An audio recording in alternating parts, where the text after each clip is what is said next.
नमस्ते। आज हम भारत में जून 2025 में जो दो बड़ी विमानन दुर्घटनाएं हुई उन पर थोड़ी बात करेंगे। हाँ, दो अलग अलग हादसे, एक कमर्शियल प्लेन का और दूसरा एक हेलीकॉप्टर का। बिल्कुल। हमारे पास कुछ जानकारी है एक दस्तावेज से जिसका शीर्षक है India's dual aviation tragedies of June 2025।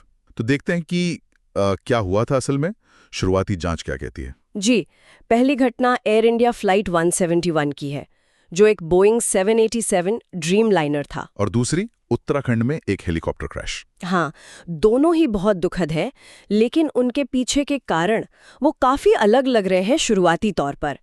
Air India वाली घटना तो खास तौर पर बहुत अजीब है। हाँ, उसी से शुरू करते हैं। एयर इंडिया फ्लाइट 171 अहमदाबाद से लंदन जा रही थी ये फ्लाइट 12 जून को। और टेक ऑफ के मतलब उड़ान भरने के सिर्फ 32 सेकंड के अंदर ही क्रैश हो गई। ये तो अविश्वसनीय सा लगता है। हाँ, सिर्फ 32 सेकंड। ये एक बोइंग 787-8 ड्रीम लाइनर था। काफी आधुनिक विमान माना जाता है। और उनमें से सिर्फ एक ही व्यक्ति जीवित बच पाया। सिर्फ एक, और जमीन पर भी जाने गई। हाँ, जमीन पर भी 19 लोगों की मौत हुई और 67 लोग घायल हुए। कुल मिलाकर 260 मौतें। 260 जानें चली गईं। ये तो हाल के सालों में भारत की सबसे घातक दुर्घटना हुई। और ये बोइंग 787 के लिए भी दुनिया भर में पहली ऐसी दुर्घटना है जिसमें विमान पूरी तरह नष्ट हो गया, मतलब फेटल हल लॉस। तो शुरुआती जांच में क्या पता चला, मतलब 32 सेकंड में ऐसा क्या हो गया? जो शुरुआती जांच AAIB कर रही है, यानी एयरक्राफ्ट एक्सीडेंट इन्वेस्टिगेशन ब्यूरो, उसमें एक बहुत ही चौंकाने वाली बात सामने आई है। क्या? पता चला कि दोनों इंजनों की पावर अचानक खत्म हो गई। ऐसा इसलिए हुआ क्योंकि उनके जो फ्यूल कट ऑफ स्विच होते हैं। फ्यूल कट ऑफ स्विच मतलब जिनसे इंजन को फ्यूल मिलता है? हाँ, वही। वो स्विच रन पोजीशन से, यानी चालू स्थिति से, कट ऑफ यानी बंद स्थिति में चले गए थे। तकनीकी गड़बड़ी? यहीं पर मामला थोड़ा पेचीदा हो जाता है। एक्सपर्ट्स मानते हैं कि ये स्विच गलती से दब जाएं, एक्सीडेंटली, ये बहुत मुश्किल है। अच्छा, क्यों? क्योंकि उनमें खास तरह के सेफ्टी गार्ड होते हैं ताकि ऐसा ना हो। और जो कॉकपिट वॉइस रिकॉर्डिंग मिली है वो भी कुछ और ही कहानी कह रही है। उसमें क्या है? उसमें पायलटों के बीच कंफ्यूजन रिकॉर्ड हुआ है। एक पायलट पूछ रहा है कि भाई फ्यूल क्यों बंद किया, जबकि दूसरा पायलट साफ इनकार कर रहा है कि उसने ऐसा किया है। मतलब एक कह रहा है फ्यूल कटा है, दूसरा कह रहा है मैंने नहीं काटा। बिल्कुल। तो इससे शक बढ़ गया है कि कहीं ये जानबूझकर तो नहीं किया गया। जानबूझकर? किसके द्वारा? संभावना जताई जा रही है शायद कप्तान द्वारा। कुछ एक्सपर्ट्स ने पायलट सुसाइड की आशंका से भी इनकार नहीं किया है, लेकिन ये बात बहुत जरूरी है समझना कि ये अभी सिर्फ एक थ्योरी है, अटकलें हैं। हाँ, ये तो बहुत ही संवेदनशील मामला है। बिल्कुल।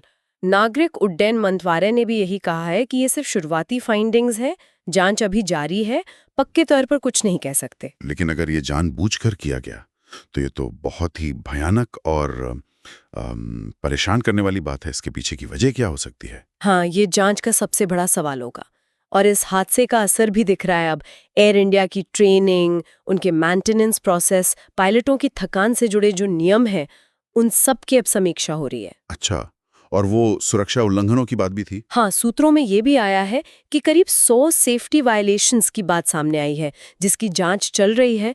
जाहिर है लोगों में हवाई यात्रा को लेकर एक चिंता तो पैदा हुई है इस घटना के बाद। तो एयर इंडिया वाले मामले में अभी कई सवाल बाकी हैं। देखते हैं जांच में क्या निकलता है।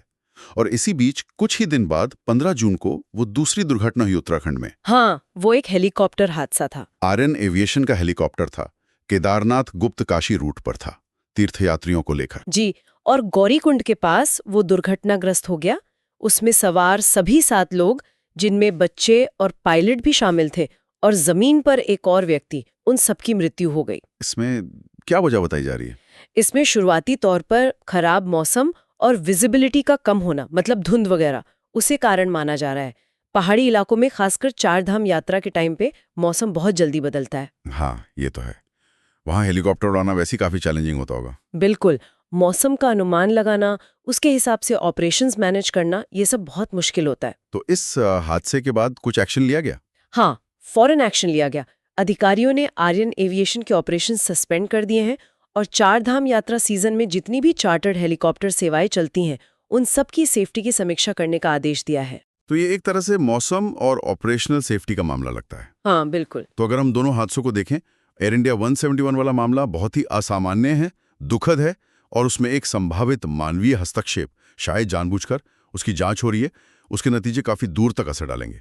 और दूसरी तरफ उत्तराखंड वाला हादसा, जिसका पहला कारण खराब मौसम लग रहा है। हाँ, और उसने उस रीजन में हेलीकॉप्टर सेवाओं की सुरक्षा प्रक्रियाओं पर सवाल खड़े कर दिए। तो हमने देखा कि कैसे जून 2025 भारत के एविएशन सेक्टर के लिए बहुत भारी रहा।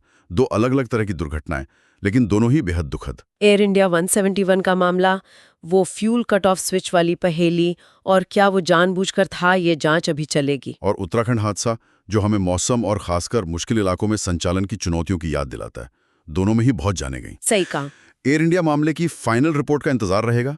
उससे पूरे एविएशन सेक्टर को सीखने को मिल सकता है। निश्चित रूप से। और इन स्रोतों को देखते हुए एक सवाल मन में आता है, मतलब इन हादसों के जो तात्कालिक कारण है वो तो है ही, लेकिन क्या ये भारत के एविएशन सेक्टर में जो इतनी तेजी से बढ़ रहा है, कुछ गहरे सवाल नहीं उठाते? जैसे कि सिस्टम में सेफ्टी कल्चर कैसा है, पायलटों की मेंटल हेल्थ की मॉनिटरिंग कितनी प्रभावी है, और जो मुश्किल हालात हैं जैसे तीर्थ यात्रा वाली उड़ानें, क्या उनके लिए हमारी प्रक्रियाएं वाकई मजबूत है?